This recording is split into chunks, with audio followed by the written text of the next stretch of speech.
Suasana di Kecamatan Samboja, Kutai Kartanegara, Kalimantan Timur dibuat resah karena menghilangnya seorang gadis remaja bernama Amil binti Nohan. Berawal dari kepergiannya ke warung untuk membeli telur. Sang ayah menunggu dengan cemas di depan pintu rumah, berkali-kali ia melihat jam dinding. Karena putrinya tak kunjung datang, akhirnya ia memutuskan untuk melaporkannya ke Polsek Samboja. Di sana ia melaporkan jika anaknya tak kunjung pulang ke rumah setelah pamit ke warung untuk membeli telur pada pukul 9 pagi. Pada awalnya penyidik bertanya, mungkinkah Amil pergi ke rumah saudara atau ke rumah temannya?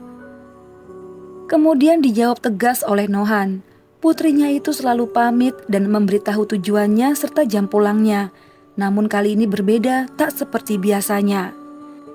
Anaknya itu diketahui hanya pergi ke warung untuk membeli beberapa telur karena mereka hendak sarapan bersama. Nah, karena alasan inilah ayahnya nekat lapor ke kantor polisi karena mencium adanya sesuatu yang tidak beres. Mendengar keterangan yang memang dirasa ganjil itu, tim kepolisian segera mengerahkan anggota untuk mencari Amil. Keadaan di luar sudah mulai gelap.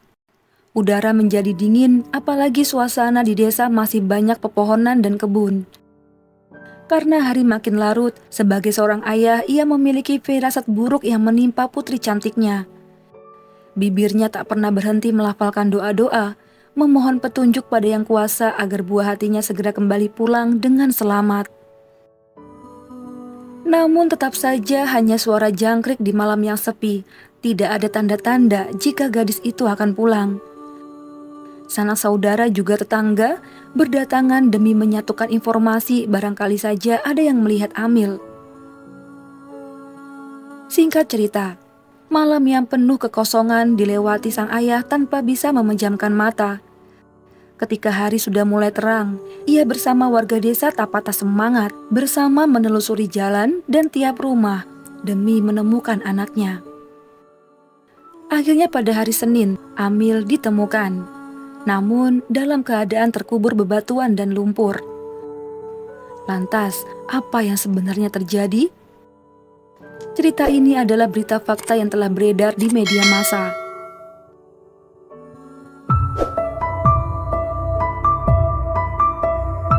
Tubuh Amil ditemukan karena kecurigaan warga pada seorang pria yang bernama Sarip. Ia adalah teman atau sahabat dekat dari ayah korban sekaligus tetangga mereka. Jadi begini keadaan pagi itu sebelum tubuh Amil ditemukan. Sang ayah mengaku bahwa putrinya bukan anak yang pemberontak. Ia adalah gadis pendiam yang gak doyan keluyuran. Ia memastikan jika anaknya itu tidak kabur dari rumah. Untuk itulah ia memohon kepada warga lain untuk mau bersama mencari putrinya.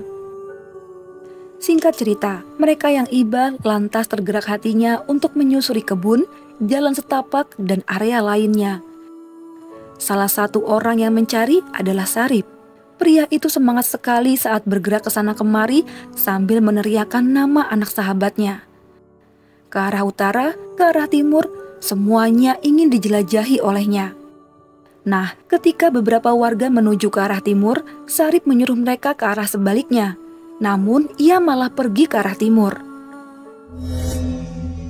Begitu terus sampai ada salah satu warga yang melihat gerak-gerik Sarip di area perkebunan pisang. Saat ia berkata menyuruh warga untuk mencari Amil ke sisi lain, dia malah menginjak-injak tanah di bawahnya. Beberapa saat kemudian dia bergabung lagi dengan warga lain. Namun, ia akan kembali ke titik di mana kakinya mulai menginjak-injak tanah di bawahnya. Ini pemandangan yang mencurigakan, bukan? Warga yang penasaran mencoba mendekat dan memperhatikan tanah basah yang diinjak-injak oleh Sarip.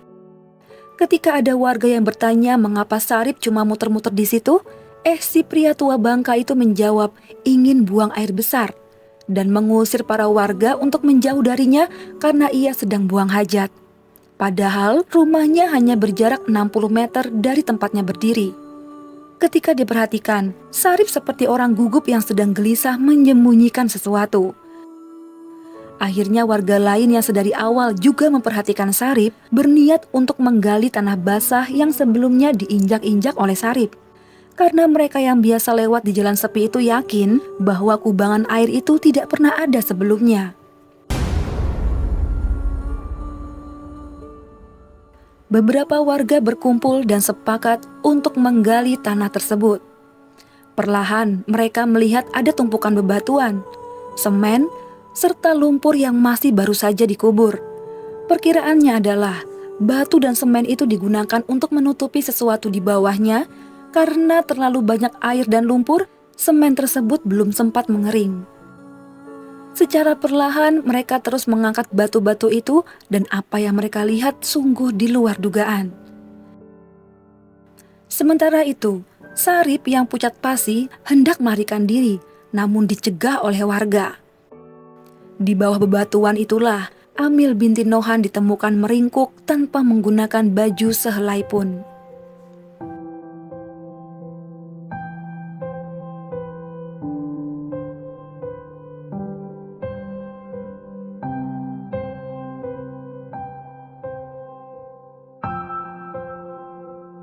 Pada hari Senin tanggal 21 Februari tahun 2022, tepatnya pukul 8:30, almarhum Amil binti Nohan ditemukan dengan kondisi yang sangat mengenaskan. Sang ayah yang mengetahui ini hampir pingsan karena tak kuat merasakan kesedihan. Beberapa warga juga menitikkan air mata dan mengutuk pelaku yang berbuat demikian.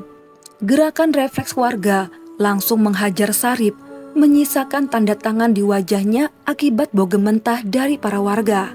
Dan kejadian ini sempat terekam video warga.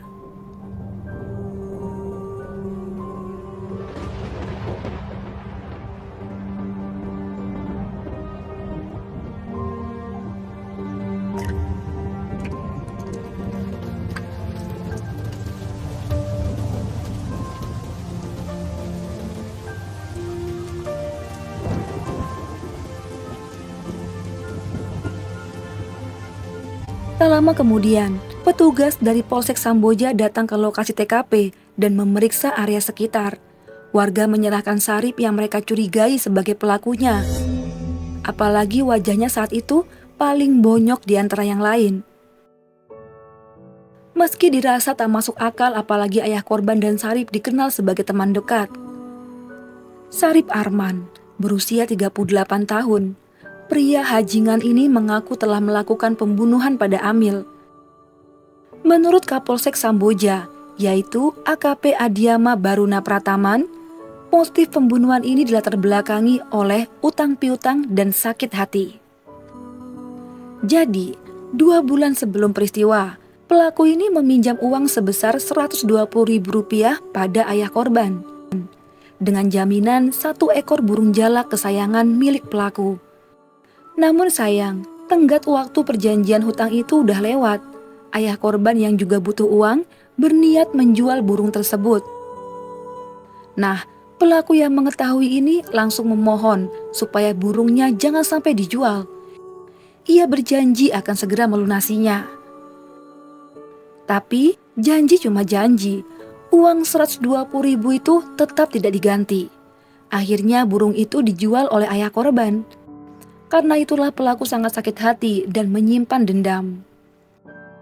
Kemudian pada hari Minggu pagi, pria yang berprofesi sebagai penjaga rumah burung itu melihat korban jalan sendirian di tengah kebun. Korban saat itu mengenakan kerudung, baju panjang kotak-kotak, serta sarung di bagian bawah. Tiba-tiba dendam pada ayahnya membuat ia ingin melampiaskan hasrat seksualnya pada gadis berusia 14 tahun itu. Dari belakang, Sarip mengendap-endap. Saat ada kesempatan, Sarip melayangkan 2 pukulan menggunakan balok ke arah belakang tubuh korban. Gadis itu langsung ambruk kesakitan.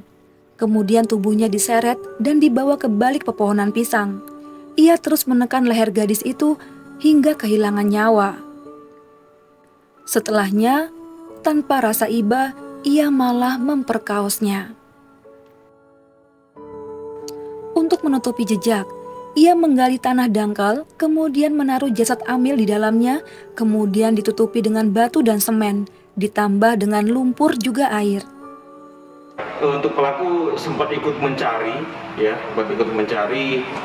namun masyarakat mungkin menilai ada kejanggalan dari si pelaku atau tersangka ini.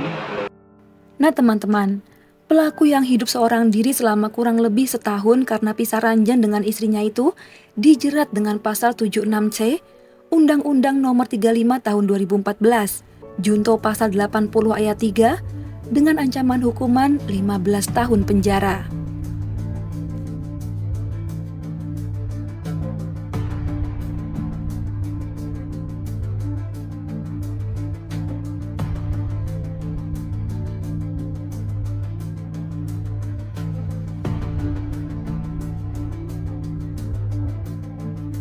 Tentu hukuman ini sangat tidak adil untuk keluarga korban.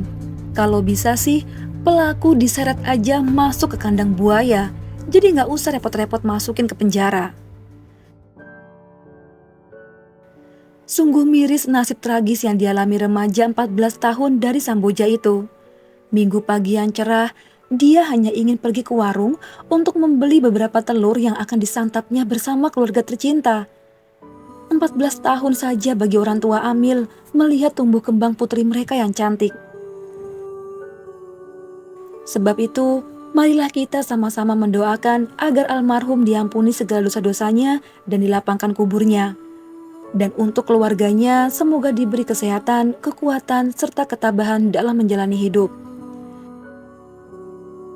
Kalau gitu Mia undur diri dulu, mohon maaf banget jika ada salah-salah kata dalam pembuatan video. Jangan lupa tontonin videoku yang lainnya.